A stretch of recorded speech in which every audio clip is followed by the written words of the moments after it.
Good morning dear students. देखिए, अभी तक आपने जो हेलो एल्केन बनाने की विधियां पढ़ी थी उसमें हेलोजन विनिमय विधि पढ़ी थी। उसके अंदर हेलोजन विनिमय विधि के अंदर आपको मैंने क्या बताया था, फ्रिंकेल-स्टाइन अभिक्रिया बताई थी जिसके द्वारा किसका निर्माण हुआ था, आर आई, ठीक है, एल्किल आयोडाइड का फॉर्मेशन हुआ था।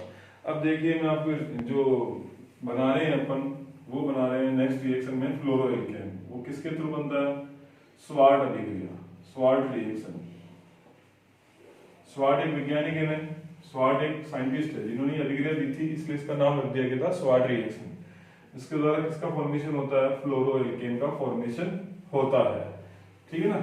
अब इसमें क्या करते हैं, देखो मेथड का क्या नाम है, हेलोजन एक्सचेंज यानी हेलोजन विनिमय विधि है। हेलोजन विनिमय विधि होने के कारण इसमें क्या करते हैं, दोनों रिएक्टेंट क्या होते हैं, दोनों रिएक्टेंट के अंदर क्या होना चाहिए, हेलोजन होना चाहिए। उसमें से एक तो फिक्स है, अल्किल हैलाइड होता है, और दूसरा आप इसमें क्या ले सकते हैं, देखो AgF Hg2F2 ये ले सकते हैं, ठीक है ना। कोई भी मेटेलिक फ्लोराइड ले सकते हैं, धात्विक फ्लोराइड ले सकते हैं, ठीक है। धात्विक फ्लोराइड या मेटेलिक फ्लोराइड की रिएक्शन करते हैं आप एल्किल हैलाइड से। अगर इसकी रिएक्शन करते हैं AgF से, तो यहाँ से क्या निकल जाएगा, ये AgX बाहर निकल जाएगा और ये RF यानी फ्लोरोएल्केन आपको मिल जाएगा। बताइए कोई दिक्कत हो तो इसमें, कोई दिक्कत नहीं है, ठीक है ना। अब यहाँ RH क्या क्या हो सकता है भैया, आपका RH क्या हो सकता है, RCl, RBr और RI।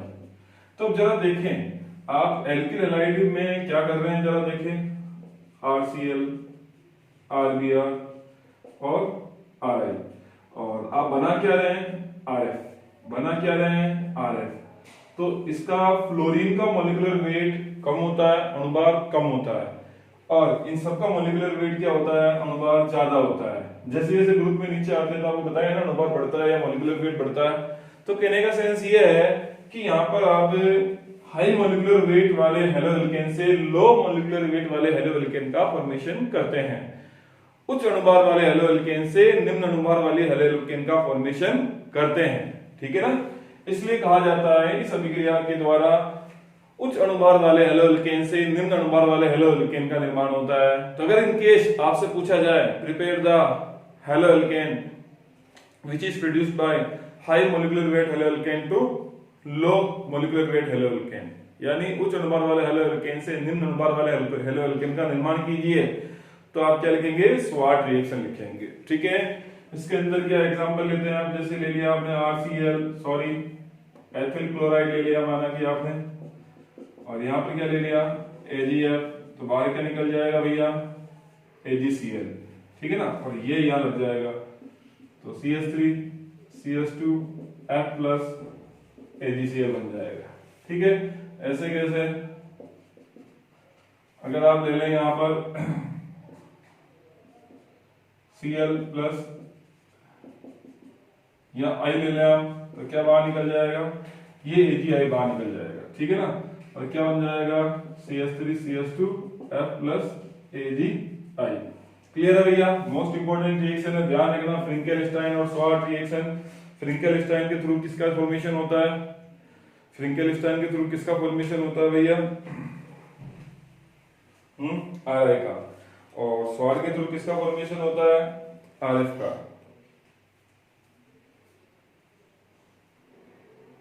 ठीक है।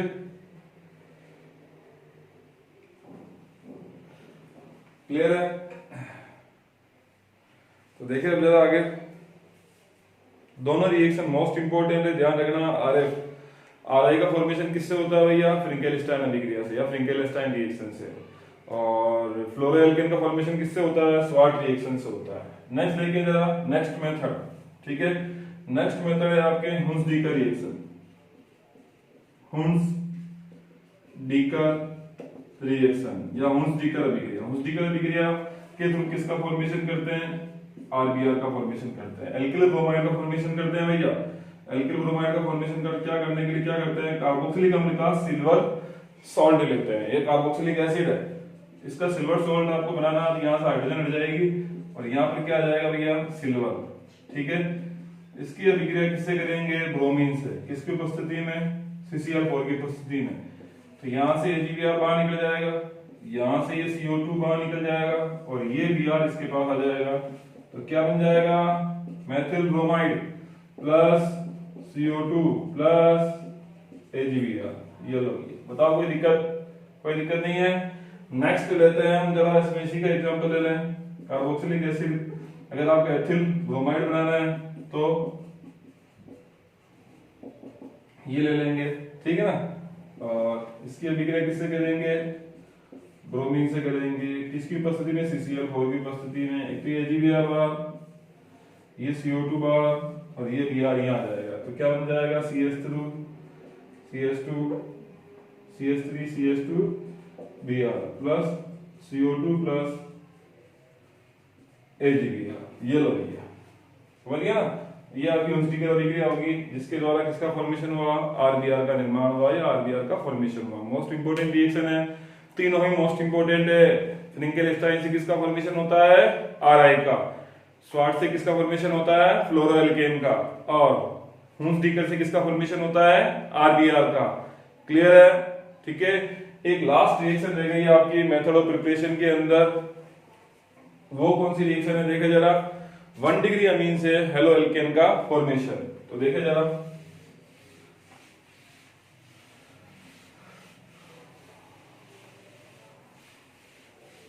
वन डिग्री अमीन से हेलो एल्केन का फॉर्मेशन।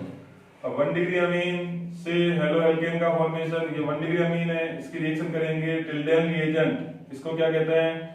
वैसे इसका नेम होता है नाइट्रोसिल क्लोराइड। क्या है इसका नेम? Nitrosyl chloride. और दूसरा नेम क्या है इसका? टिल्डेन अभिकर्मक या रिएजेंट। इसकी रिएक्शन इससे करेंगे, ये RCl बन जाएगा, ये H2O बन जाएगा और ये N2 बार। तो RCl plus N2 plus H2O, क्या बना इसमें? RCl, यानी RCl की बनाने की विधि है। क्लियर है? और ये कौन सा अमीन है? 1 डिग्री अमीन है, ध्यान रखना। एल्किल अमीन या 1 डिग्री अमीन। 2 डिग्री अमीन क्या होता है? देखो, 1 डिग्री अमीन अगर यहाँ पर 2 एल्किल ग्रुप लग जाए तो 2 डिग्री अमीन, अगर यहाँ 3 एल्किल ग्रुप लग जाए तो 3 डिग्री अमीन। क्लियर है? ये बनाने की विधि आपकी हो गई भैया कंप्लीट। ठीक है। अब मैं आपको समझाता हूं इनके भौतिक गुण, ध्यान दिए जरा। देखिए, भौतिक गुणों में की बात करेंगे, सबसे पहले बात करते हैं फिजिकल स्टेट की। किसकी बात करेंगे? फिजिकल स्टेट, भौतिक अवस्था। भौतिक अवस्था में बात करते हैं जो सबसे निम्न अनुभाग वाले होते हैं, जैसे मेथिल क्लोराइड, मेथिल ब्रोमाइड, ये जो होते हैं जिनके अनुभाग बहुत कम होते हैं, गैसीय अवस्था में होते हैं। और इनके अलावा जो बाकी एल्किल हैलाइड होते हैं वो ठोस या द्रव अवस्था में होते हैं। यहां से कुछ भी नहीं पूछा जाता बेटा। नेक्स्ट आते हैं विलेयता की बात करते हैं तो डायरेक्ट वहां से आपकी कुछ संभावना बन सकती है कि जो हेलो एल्केन है, सॉल्युबिलिटी की बात करते हैं विलेयता की। जो हेलो एल्केन है वो एल्केन की तुलना में अधिक विलयशील होता है। ऐसा क्यों, क्या रीजन है? तो देखिए जरा, हेलो एल्केन में क्या होता है आपको बताइए। हेलो एल्केन के 2 मॉलिक्यूल है, मैंने आपको बताया था इसकी इलेक्ट्रोनेगेटिविटी 3.2 होती है और कार्बन की इलेक्ट्रोनेगेटिविटी 2.5 होती है। तो ये बॉन्ड के इलेक्ट्रॉन कौन खींचेगा भैया? हेलोजन खींचेगा। बॉन्ड के इलेक्ट्रॉन कौन खींचेगा? हेलोजन खींचेगा। तो यहाँ डेल नेगेटिव आएगा, यहाँ डेल पॉजिटिव आएगा, यहाँ डेल नेगेटिव आएगा, यहाँ डेल पॉजिटिव आएगा। तो दोनों नेगेटिव पॉजिटिव के बीच में क्या करता है? आकर्षण बल कार्य करता है, जिसको क्या कहते हैं? द्विध्रुव आकर्षण बल।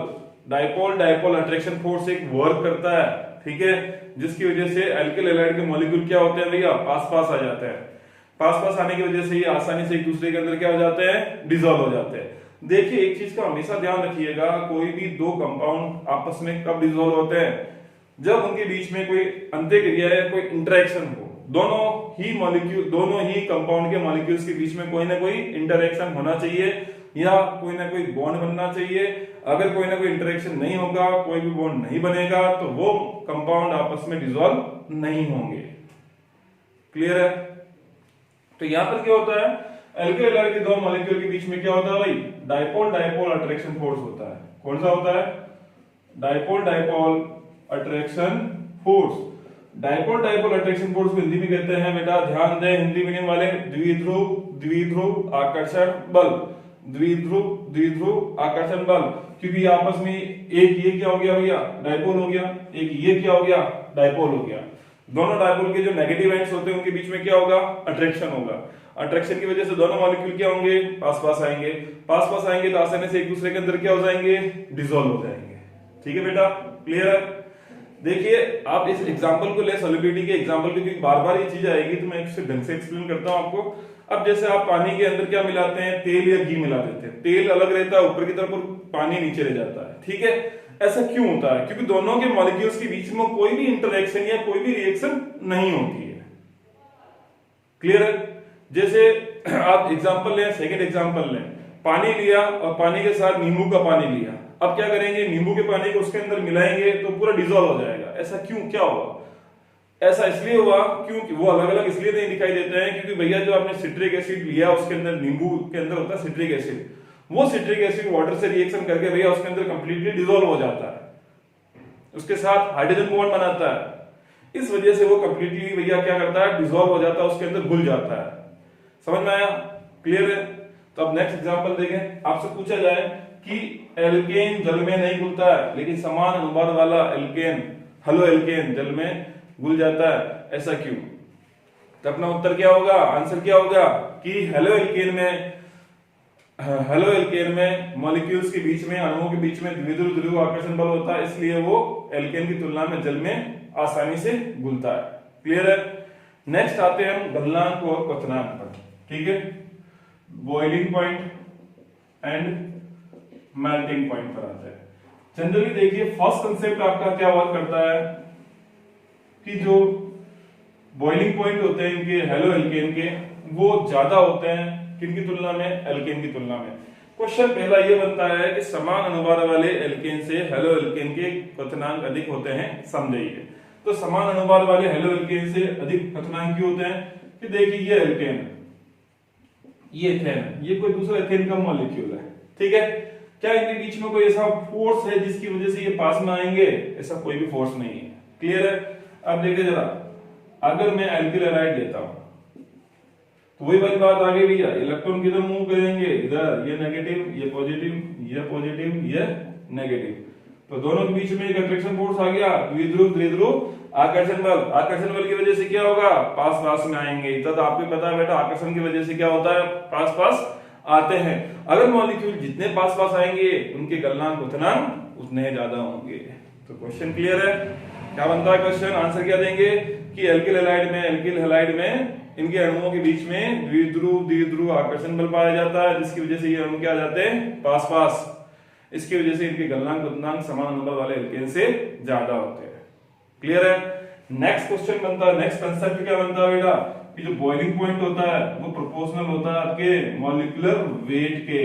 जितना ज्यादा मॉलिक्यूलर वेट, जितना ज्यादा अणुभार, उतना ही ज्यादा क्वथनांक। तो क्वेश्चन देखिए, एग्जांपल देखिए आप इसके, CH3Cl, CH3Br और CH3I, तीनों में से सबसे अधिक मॉलिक्यूलर वेट किसका है भैया, यहाँ ध्यान रखना, ये क्लोरीन, ये ब्रोमीन, ये आयोडीन, फिर कल भाग आई, ऊपर से नीचे आते तो MW क्या होता है, इंक्रीज होता है। तो सबसे ज्यादा मॉलिक्यूलर वेट इसका, तो सबसे ज्यादा क्वथनांक इसका, ये BP का बढ़ता क्रम। ठीक है, नेक्स्ट पॉइंट लेता हूं मैं। अगर भैया मॉलिक्यूलर वेट सेम आ जाए तो क्या करेंगे। अब जैसे इसी का सेकंड एग्जांपल लेते हैं।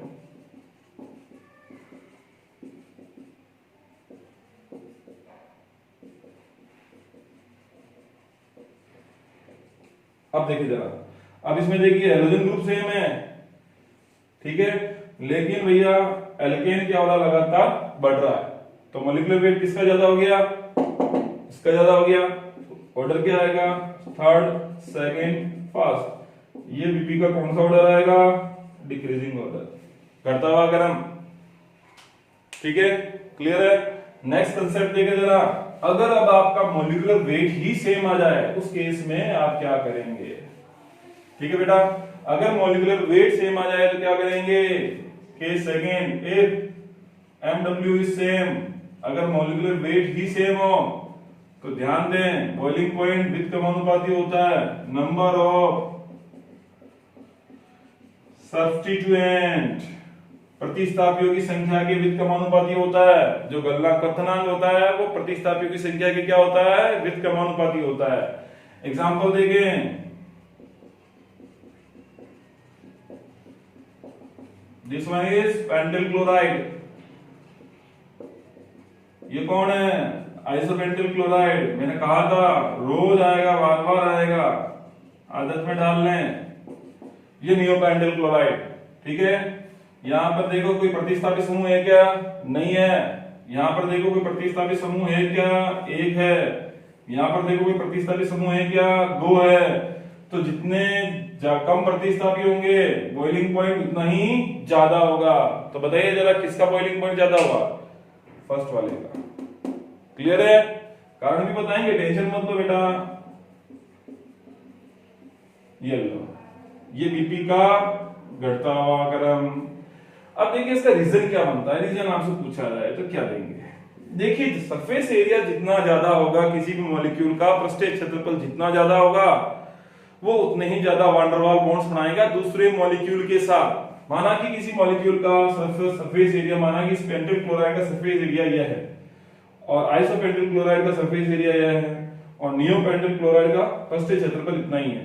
तो देखिए दूसरे मॉलिक्यूल के साथ ये बॉन्ड ज्यादा बनाएगा, ये दूसरे मॉलिक्यूल के साथ बॉन्ड थोड़े और कम बनाएगा और ये बॉन्ड और कम बनाएगा। तो जितने ज्यादा बॉन्ड होंगे, पृष्ठीय क्षेत्रफल जितना ज्यादा होगा उतने ही ज्यादा क्या होंगे? वान डेर वाल्स बॉन्ड होंगे। और जितने ज्यादा वान डेर वाल्स बॉन्ड्स होंगे उनको तोड़ने के लिए उतना ही ज्यादा टेम्परेचर चाहिए। क्लियर है ना? और जितने कम बॉन्ड्स होंगे उनको तोड़ने के लिए उतना ही कम टेम्परेचर चाहिए। इसलिए भैया इसका बॉइलिंग पॉइंट सबसे ज्यादा होता है, इसका बॉइलिंग पॉइंट कम होता है। क्लियर है? क्या लिखेंगे वापस रिपीट करता हूं। क्योंकि भैया पृष्ठीय क्षेत्रफल ज्यादा होने की वजह से एन पेंटल क्लोराइड या पेंटल क्लोराइड का पृष्ठीय क्षेत्रफल ज्यादा होने की वजह से इनमें ये दूसरे अणुओं के साथ वान डेर वाल्स बंध नहीं अधिक बनाता है, जिनको तोड़ने के लिए उतना ही अधिक ताप की आवश्यकता होती है। इसलिए पेंटल क्लोराइड का बॉइलिंग पॉइंट या क्वथनांक सबसे अधिक होता है और टर्सरी ये नियोपेंटल क्लोराइड का बॉइलिंग पॉइंट कम होता है। क्लियर है बेटा? तो ये आपके फिजिकल प्रॉपर्टी की almost done. Next video lecture में हम जो स्टडी करेंगे वो केमिकल प्रॉपर्टी के बारे में स्टडी करेंगे, जो एक बहुत इंपॉर्टेंट पोर्शन है हैलोअल्केन का। Thank you.